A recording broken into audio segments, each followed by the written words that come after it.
Welcome to another episode of NEC Suites, where we interview a community leader to glean insights to benefit our small business community. Today, I have the good fortune of interviewing Orange County Mayor's Chief of Staff, Mrs. Roseann Harrington. Thank you for joining us today. Thank you for having me, Belinda. We appreciate you being here. When we record these episodes, we're always doing the hobby or activity that the guest enjoys. In your case, you truly enjoy walking, but we're in the middle of July and it's about 112 degrees already this morning. So we're going to capture walking a little creatively during this interview. But what does walking do for you? Well, walking is my main passion, and my second passion is writing, and so I do them together. So for me, okay. Walking is my creative outlet. It's where I have worked things through in my head. Flow. Yes. The ideas. And how I'm going to handle things. And Nietzsche said, all great thoughts originate while walking. And that's true. I don't put headphones on. I walk around the lake with my dog. So nature. And it's nature. And really, it's also a de-stressor. Mm-hmm. And the advice I always give to whether you're a small business owner or anybody in work or life gets challenging is you have to have that outlet. Mm-hmm. where you can relieve the pressure. And that's what walking is for me. So it's kind of double. I relieve pressure. I get to, and then I actually get to, it's my creative time. So the second thing that you like to do is write. You're a published author, which when you mentioned that, I just got really excited because I don't know very many female authors, if anything. But tell me about some of what you've done before. What prompted you to write? Well, in my past role at OUC, I was the Vice President of Marketing Communications, and we wanted to do a history of OUC. It was their 75th anniversary. So I worked with the staff and wrote the book, and if you want to take a look at it, and it was kind of neat. Oops, there's my notes. You can see my notes from it.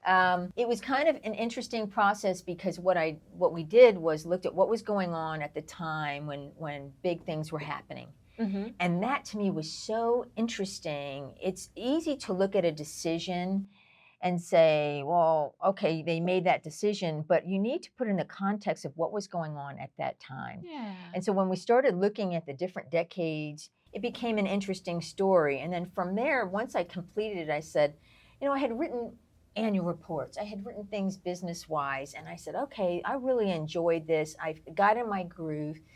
And then I used to, and I still do, guest lecture at the Crummer School of Business. Oh, nice. And I would go in each semester and I would speak to the class. And I always had a number of women after the fact who would come up to me and say, hey, do you have anything written? I'm looking for a mentor. Nobody will mentor me. And we started to see that there was a little bit of, it was hard in the workplace for these women to find mentors. Okay. And they were just looking for some kind of advice as they were trying to work their way up through the ranks in business. And so the professor, Dr. Greg Marshall, I'm going to give him a plug. Yeah. He's like, next time you come in, I want you to have written a book and keep it small so that you can hand it out. And I took that challenge and because I'm very accomplishment oriented. Yeah. And I started on my walks around the lake saying, okay, what would I write about? And I started and I wrote something and I sent it to him and it was awful. Huh, it was awful. Like the original manuscript. He's like, no, this is just not you. It's too stilted. I want to hear your voice. Mm-hmm. And that got me thinking about authenticity. It had to have my voice. And so I threw everything away. And started from scratch over. And in my voice, I just started telling all the stories around how I learned these lessons. Oh, wow. And when I told the stories, it became more interesting because then you got the context of what was going on at the time. Mm-hmm. When I first started my career, and there were really no other professional women in the utility industry, what that was like. Some of the things like, how did I even get arms on my chair? Little things that happened. I turned it into the book and he loved it. And then I brought it into the classroom and the women loved it. And we became mentoring for the masses. And then from there, it was just lessons learned from all my mentors. And but as everything in life has challenges, I had a job, I was a single mother and trying to write and trying to do this. Started my own business, As to part of do that? this, like Nice. many of your NEC members. Yeah. Had a passion. I started my own business. I was getting speaking engagements and it was going great, but I just couldn't balance it all. And I Well, had to make a decision. So how do you manage your time, or how did you manage Yes. your time at the So time? at that point, I said, I'm just gonna, I have to focus on my job and my kids. Okay. And I prioritized them and I kind of put this on the back burner. And then as we moved along in years, my kids got older, they went off to college, and I said, okay, now I have time. So I started writing fiction, which is my true love. Most people know I love to travel. So I write fiction stories about my travels. And went to New York and went to a writer's workshop, talked to 2 publishers, and I was on that track again when Mayor Demings called and asked me to be his chief of staff. And I said, oh, it's an opportunity of a lifetime. And I have so much respect for Mayor Demings. I said, all right, I can do both. So I jumped into the county, and then again, I had to make that decision, and I love my job so much that it didn't feel like a sacrifice, and I still write, and it's been 7 years now, and I've got 2 books that I keep inching along, and people keep prodding me to move forward, and I'll get there eventually. But you have to decide what your priority is, and that's why I love working with small businesses, because I just appreciate the fact that they've taken their passion, acted on it, and they're actually doing it. That's so incredible to me. Powerful. They're doing it. Correct. They're doing it. Yeah. So what was your trajectory professionally? You referenced OUC. Now you're with the county. How did you start? So I started when I graduated from college. It was not a great time to be looking for a job, and I ended up going to Miami. And so, are you from Florida? I'm originally from New York, Okay, and we moved to Orlando when I was about 7. And I went there for just a small amount of time because at that time there was a lot of crime going on, and I said, this is just too much. So I came back to Orlando, and I got the job at OUC. Okay. And I was a public information officer. Oh, nice. And it's kind of interesting. I was doing that when, because of space limitations, they moved me to the 7th floor where you had like this big open space. Okay. And I just sat in this big open space with a desk, and the vice president of energy kept going by. And I got in early. Lessons learned to those who are starting their careers. I got in early. Yeah.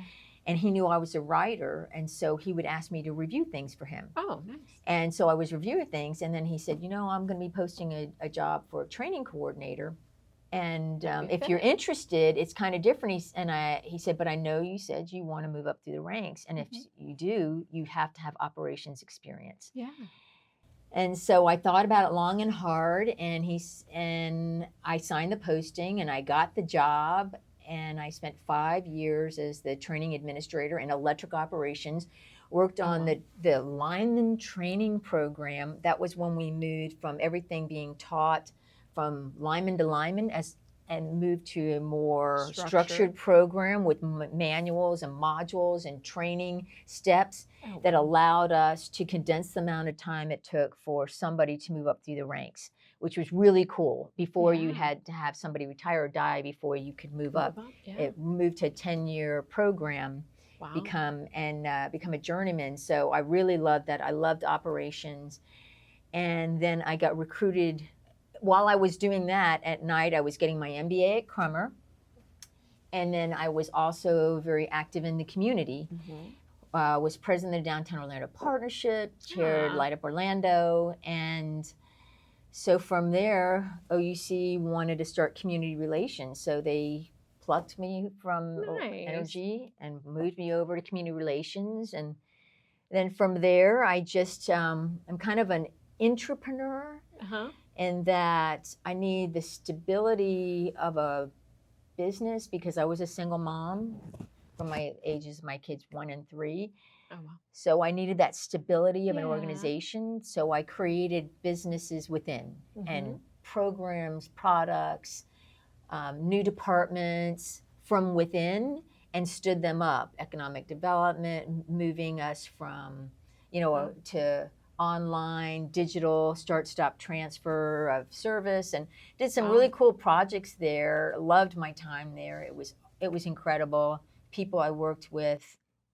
And then I hit my 30 years and I could retire when Mayor Demings called and said, Yeah. will you be my chief of staff? And You said I yes. said, yes. And Wow. I knew I wanted to do something more to give back to the community. And the mayor was looking for really experienced people Yeah. who had been through crises. And Oh, and yeah, at a utility and company, all the obviously, all kinds storms, of things. and Yeah. we got it. The pandemic, 3 hurricanes. I don't know. We've had a lot of that. We had a lot of that, Polls and everything else, it's been a great ride. I am just so fortunate. In your role right now, you interact with so many different people, and everyone's got a different personality. How do you navigate all those personalities? But I think you've just answered the question. You've always been forward facing, and you've had to develop tools for people to learn, and everyone learns differently. So you've always been at the forefront of knowing how to balance, different personalities, how to accomplish things. Is there a secret that you have, or how do you successfully navigate so many different personalities, or does it just come naturally to you?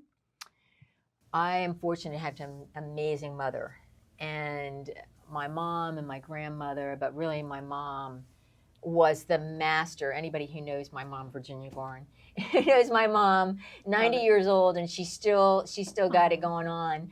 And she was an incredible at networking, and she would take me with her from the age of 14. She was the director of development for the symphony at the time, and I would go with her and work on some of her projects, her creative projects.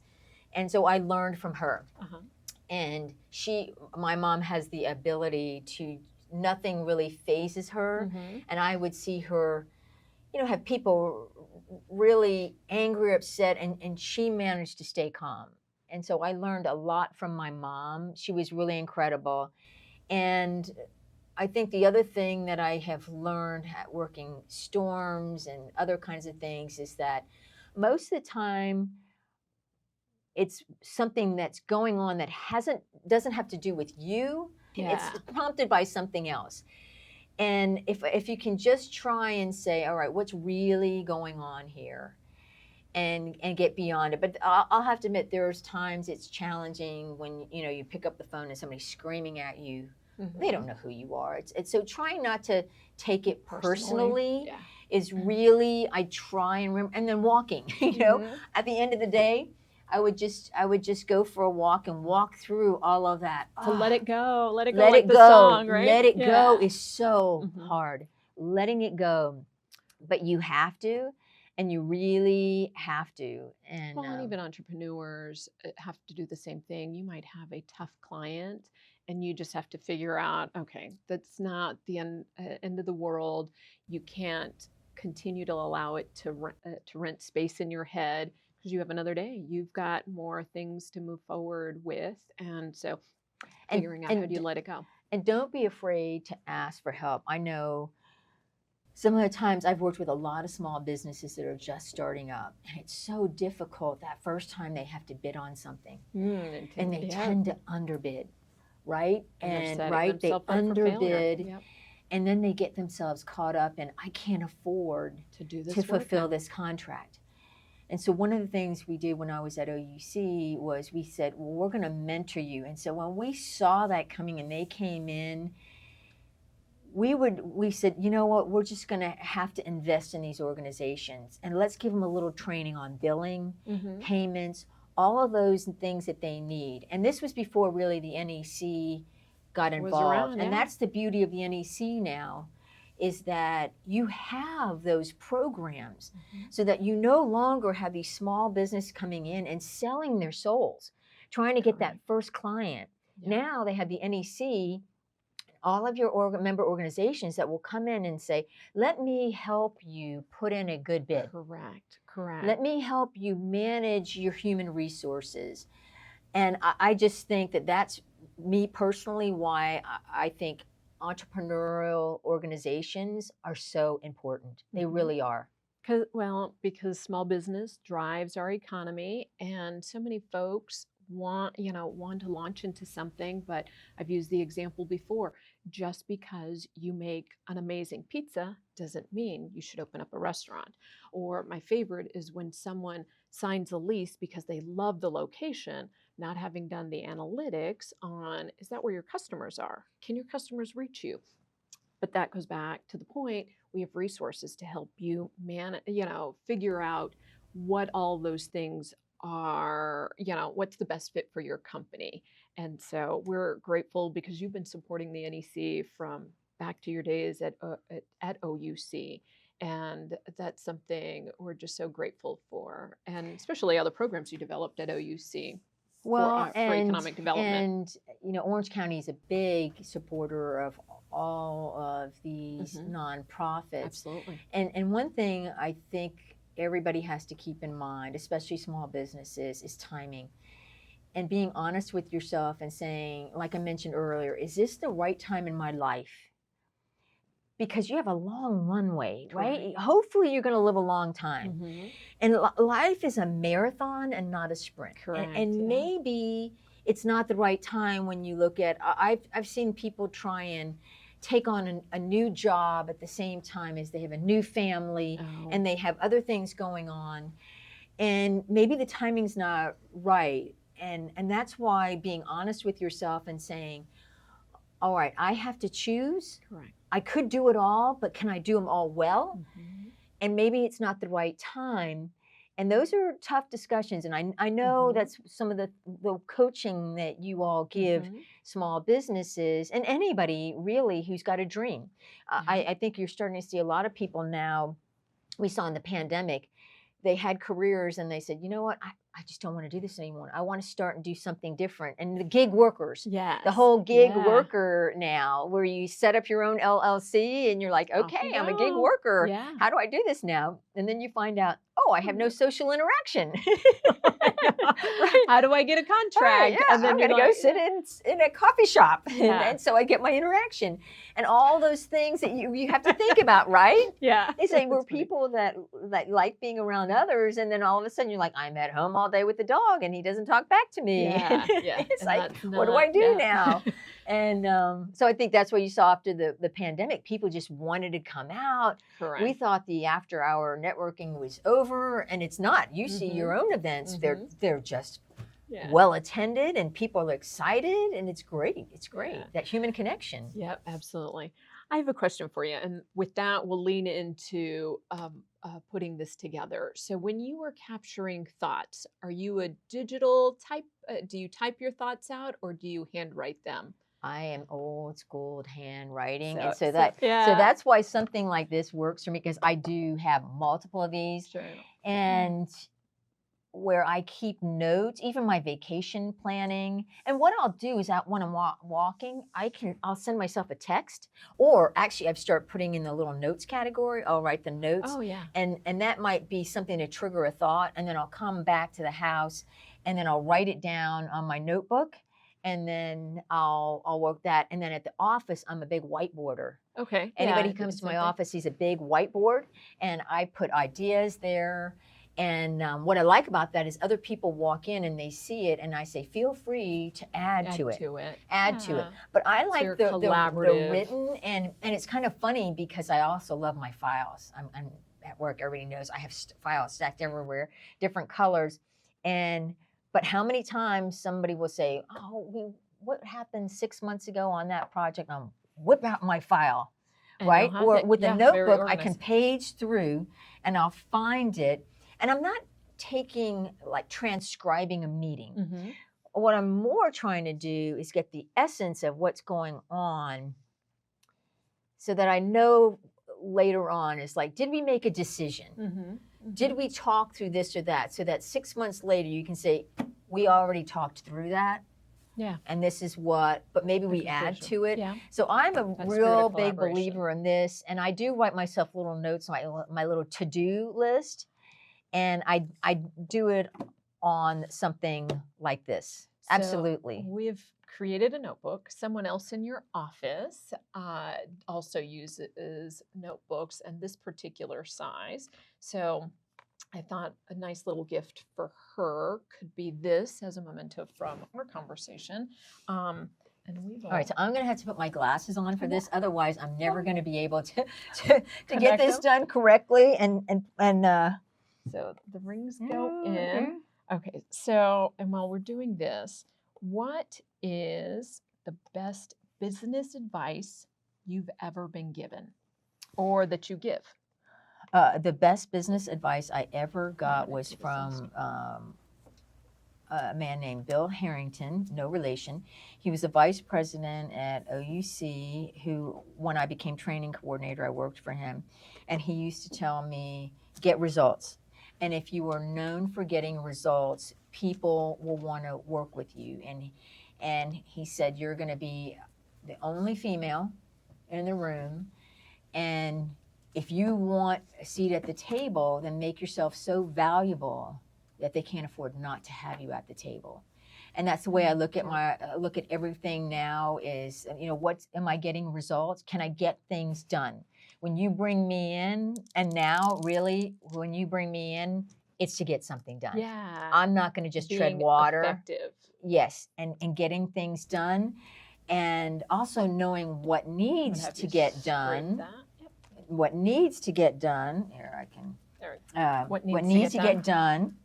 And just how do you get the team around accomplishing a goal? And I love that. I love working with teams. Mm-hmm. That's why I like whiteboards, because we can all be part of it and very collaborative. Mm-hmm. And then what's our end goal? But to me, it's like if you get results, people will want to do business with you. Yeah. But you can't forget the fact that at the end of the day, it has to be a pleasant experience. So how do you manage that? How do you motivate your team? Look at that. Look at how cool that is. Ta-da. Wow. And she's got such a unique name that I thought she'd appreciate. I know, spelled properly. So, yeah. Yes. So how do you keep your team motivated? I think that as long as they felt heard and valued, and that they are part of the decision-making process, it's like they know that something's going to get done. And that makes a big difference. Correct. That they're not just, okay, you're making me work on all of this and it's just going to sit on a shelf. It's, we're going to do something here, and identifying what is it you want to accomplish, so that they feel like, okay, I know what the goal is, and that they have a part of it, and that they're valued and they're heard. And I think that's really important for any kind of team. And that showing gratitude, like, for Brittany is amazing. And we'll connect that. We'll figure that out. We'll figure that out. She'll fix it up. and that gratitude. But at the end of the day, I really like getting to know people and their story. What's their story? Learn about them. That goes back to, again, how do you overcome different personalities? Is that if I ask a lot of questions about them and tell me a little bit about yourself, and then that from there you're like, oh, okay, that makes you get this full picture of who they are. And the younger generation, they're finding as they enter the workforce, it's just that they want to work for organizations that are making a difference. And by getting to know them, you're not only keeping them motivated, you're actually able to help mentor them with time management.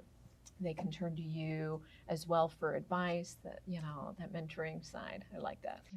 Well, thank you so much for your time today. I really enjoyed talking to you. Oh, I know. We've known each other 20 years. Yeah, Bacchus Bash. When you mentioned Light Up Orlando, I was like, shortly after, I'm sure Bacchus Bash started, and you were kind enough to join us as a judge. So, yeah, those were fun times. Those long-term relationships that through the years, they grow, they change, they evolve. It's really kind of cool. Yeah. Excellent. Yeah. Well, thank you again for you're welcome. It's my pleasure. So we wrap up with every show with our phrase. And if you'll join me, we'll say it together. Start or grow your business. Make connections. NEC the possibilities. Thanks for watching.